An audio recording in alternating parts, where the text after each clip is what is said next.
Bismillahirrahmanirrahim. Assalamualaikum warahmatullahi wabarakatuh. Saya Siti Abinah dari Pendidikan Biologi Universitas Muhammadiyah Sukabumi. Pada kesempatan kali ini saya akan memaparkan atau menjelaskan terkait dengan kompetensi sosial seorang guru, yaitu pada mata kuliah Profesi Guru dengan dosen pengampu Bapak Dr. Setiono M. Sebelum ke pembahasan inti, ada beberapa ayat Al-Quran berkaitan dengan kompetensi sosial.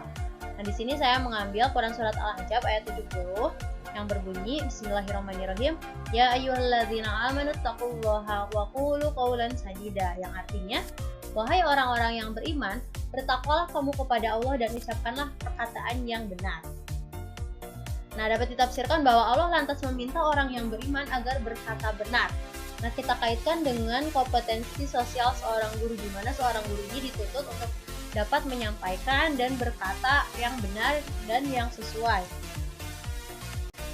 Oke, kali ini ada 4 pembahasan inti yang akan saya sampaikan, yaitu pendahuluan, pembahasan, lalu kesimpulan. Oke, untuk yang pertama, nah di sini untuk kompetensi sosial seorang guru berarti erat kaitannya dengan yang namanya pendidikan. Apa itu pendidikan? Pendidikan yaitu ikon fundamental dalam rangka membenahi kehidupan beragama, berbangsa, dan bernegara. Dengan pendidikan, manusia akan memiliki akhlak, moral, ataupun etika yang baik sehingga tercipta kehidupan yang teratur. Dan juga dengan pendidikan yang sesungguhnya, manusia akan mampu berkonstruksi dalam mengatur pola pikirnya. Hal ini diutarakan oleh Muhammad Nurul Huda pada tahun 2018. Nah, untuk kompetensi sosial seorang guru juga pasti yang menjadi objek utamanya adalah guru. Guru adalah pendidik profesional dengan tugas utamanya yaitu mendidik, mengajar, membimbing, mengarahkan, melatih, menilai, dan mengevaluasi peserta didik, baik itu pada pendidikan usia dini jalur pendidikan formal, pendidikan dasar, dan pendidikan menengah. Hal ini tercantum dalam Undang-Undang Nomor 14 Tahun 2005, yaitu tentang. Nah, perlu kita ketahui, ada 4 kompetensi yang harus dimiliki oleh seorang guru. Nah, berdasarkan Undang-Undang Nomor 14 Tahun 2005, yaitu tentang guru dan dosen, pada pasal 10 ayat 1 menyatakan bahwa kompetensi guru, sebagaimana yang dimaksud dalam pasal 8, meliputi kompetensi pedagogik, kompetensi kepribadian, kompetensi sosial, dan kompetensi profesional yang diperoleh melalui pendidikan. Oke, langsung saja kita ke pembahasan inti. Nah, kompetensi. Kira-kira apa itu kompetensi? Kompetensi yaitu dapat diartikan sebagai seperangkat pengetahuan, keterampilan, dan perilaku yang harus dimiliki, dihayati, dan dikuasai oleh guru, baik itu dosen juga, dan dalam melaksanakan tugas keprofesionalannya. Oke, untuk kompetensi sosial itu sendiri adalah kemampuan guru sebagai bagian dari masyarakat untuk berkomunikasi dan bergaul secara efektif dan efisien, yaitu dengan peserta didik, dengan sesama pendidik, tenaga kependidikan, dengan orang tua atau wali peserta didik, dan juga masyarakat sekitar.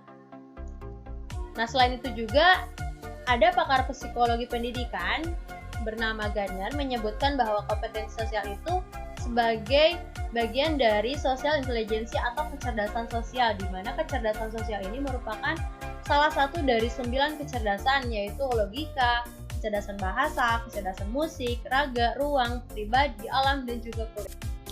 Nah, ada beberapa karakteristik atau ciri dari kompetensi sosial seorang guru. Yang pertama yaitu mampu bersikap inklusif, bertindak objektif, serta tidak diskriminatif karena pertimbangan jenis kelamin, misalkan agama, ras, kondisi fisik, latar belakang keluarga, dan status sosial keluarga. Untuk ciri yang kedua yaitu mampu berkomunikasi secara efektif, empati, dan juga santun dengan sesama pendidik, tenaga kependidikan, baik itu dengan orang tua ataupun juga dengan masyarakat sekitar. Nah, untuk ciri yang selanjutnya yaitu mampu beradaptasi di tempat bertugas di seluruh wilayah Republik Indonesia yang memiliki keberagaman sosial yang berbeda-beda. Nah, kemudian untuk ciri yang terakhir yaitu mampu berkomunikasi dengan lisan maupun tulisan. Misalkan tulisan itu melalui surat. Nah, kemudian ada beberapa prinsip komunikasi yang diambil dari buku Quantum Teaching. Yang pertama yaitu dapat menimbulkan kesan, yaitu mampu mengarahkan fokus, impulsif, dan juga. Nah, pada kompetensi sosial seorang guru ini ada beberapa bentuk bentuk kompetensi sosial. Hal ini disampaikan oleh Killstone dan Cantor. Yang pertama yaitu dapat menerima orang lain, mengakui kesalahan yang diperbuat, menunjukkan perhatian pada dunia luas, tepat waktu dalam membuat perjanjian, mempunyai hati nurani sosial, berpikir, berbicara, dan bertindak secara sistematik, kemudian dapat menunjukkan rasa ingin tahunya, lalu tidak membuat penilaian secara tergesa-gesa karena ini sangat berbahaya untuk kedepannya. Nah, lalu juga dapat membuat penilaian secara objektif, peka terhadap kebutuhan dan hasrat yang lain, dan yang paling penting yaitu dapat menunjukkan perhatian segera. Nah, ada beberapa indikator perihal kompetensi sosial guru yang tercermin melalui beberapa indikator. Yang pertama yaitu adanya hubungan guru dengan peserta didik, hubungan guru dengan sesama guru atau tenaga pendidik, hubungan guru dengan wali murid, Nah, untuk indikator yang pertama yaitu hubungan guru dengan peserta didik, di mana mencakup yang pertama yaitu guru harus selaku tenaga pendidik, yaitu hendaknya selalu menjadikan dirinya sebagai suri tauladan bagi anak didiknya, karena secara tidak langsung nantinya seorang peserta didik akan meniru apa yang dilakukan oleh seorang guru, khususnya jika misalkan di jenjang SD atau di jenjang PAUD itu pasti daya serap atau daya mencontohnya itu sangat tinggi dibandingkan dengan peserta didik di tingkat menengah atas. Yang kedua itu di dalam melaksanakan tugas harus dijiwai dengan kasih sayang, adil, serta menumbuhkan dengan penuh tanggung jawab. Jadi untuk menjadi seorang guru dalam berkomunikasi sosial khususnya itu tidak dibenarkan untuk pilih kasih. Nah, guru juga wajib menjunjung tinggi harga diri setiap murid, ataupun sebaliknya, guru juga wajib menjunjung tinggi harga diri seorang guru. Jangan sampai ada kasus guru dilaporkan oleh seorang murid atau sebaliknya. Nah, guru juga seyogianya tidak memberi pelajaran tambahan kepada muridnya sendiri dengan atau bayaran. Nah, seorang guru juga harus mengamalkan ilmunya. Apa yang ia dapatkan, apa yang seorang guru dapatkan, atau apa yang seorang guru miliki terkait ilmu itu harus disampaikan ke peserta.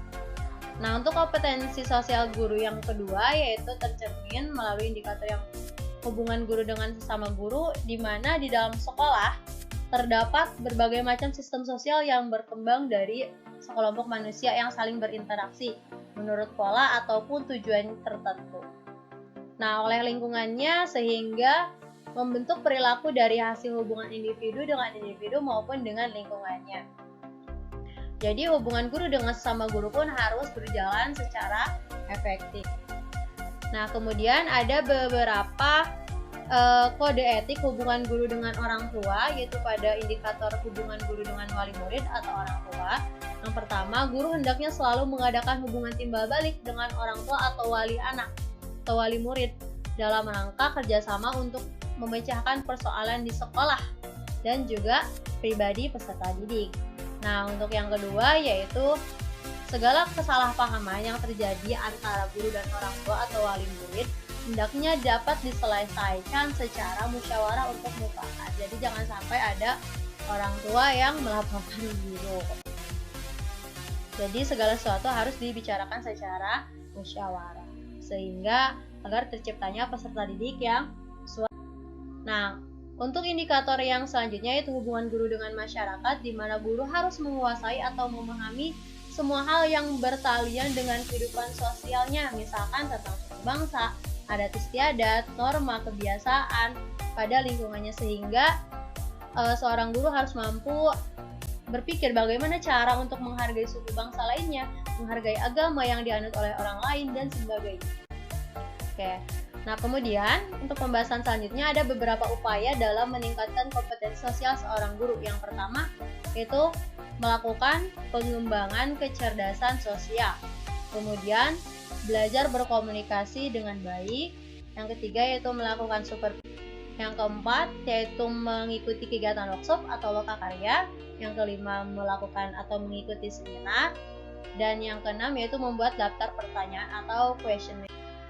Nah, untuk selanjutnya, untuk upaya peningkatan kompetensi sosial seorang guru, ada beberapa hal yang menentukan keberhasilan komunikasi dalam kompetensi sosial seorang guru.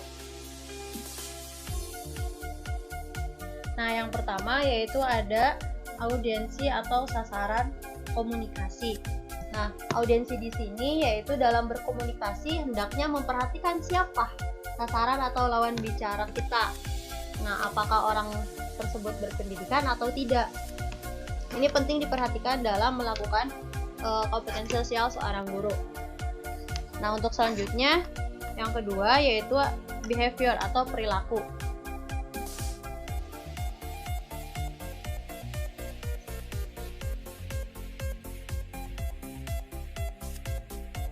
Nah, perilaku di sini yaitu perilaku apa yang diharapkan dari sasaran setelah berlangsungnya atau selesainya dalam berkomunikasi.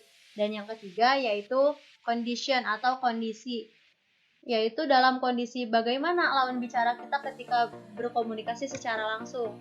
Dan yang keempat yaitu degree atau tingkatan.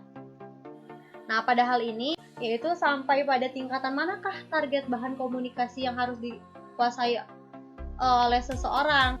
Nah, selanjutnya di sini ada beberapa manfaat kompetensi sosial guru. Di mana manfaat guru yang berkompetensi sosial dengan mengatakan bahwa bila guru memiliki kompetensi, maka ia akan diteladani oleh siswa-siswanya. Sebab selain kecerdasan intelektual, emosional, dan spiritual, siswa juga perlu diperkenalkan dengan yang namanya kecerdasan sosial atau social intelligence. Nah, hal tersebut juga bertujuan agar siswa memiliki hati nurani, rasa peduli, empati, dan simpati kepada sesamanya. Sedangkan apabila pribadi yang memiliki kecerdasan sosial ditandai adanya hubungan yang kuat dengan Allah, maka dapat memberi manfaat kepada lingkungan, santun, peduli sesama, jujur, dan bersih dalam Nah, untuk di pembahasan yang ketiga yaitu ada kesimpulan. Kita rangkum dari beberapa pemaparan yang sudah dijelaskan bahwa kompetensi sosial adalah kemampuan guru untuk berkomunikasi dan bergaul secara efektif dengan peserta didik, tenaga kependidikan, orang tua atau wali murid, dan masyarakat sekitar. Kompetensi sosial ini juga mencakup beberapa sikap inklusif, bertindak objektif, dapat berkomunikasi secara efektif, empatik, dan santun. Nah, dalam upaya meningkatkan kompetensi guru juga dapat dilakukan melalui kegiatan seperti pengembangan kecerdasan sosial, belajar berkomunikasi dengan baik, melakukan kegiatan supervisi, mengikuti workshop, seminar, dan membuat daftar pertanyaan. Nah untuk di bahasan yang terakhir, daftar dia beberapa sumber dalam penyampaian materi kali ini. Ada yang dari jurnal, ada juga berdasarkan undang-undang, dan lain sebagainya. Cukup sekian yang bisa saya sampaikan mengenai kompetensi sosial seorang guru. Nah, semoga apa yang saya sampaikan dapat bermanfaat. Terima kasih. Assalamualaikum warahmatullahi wabarakatuh.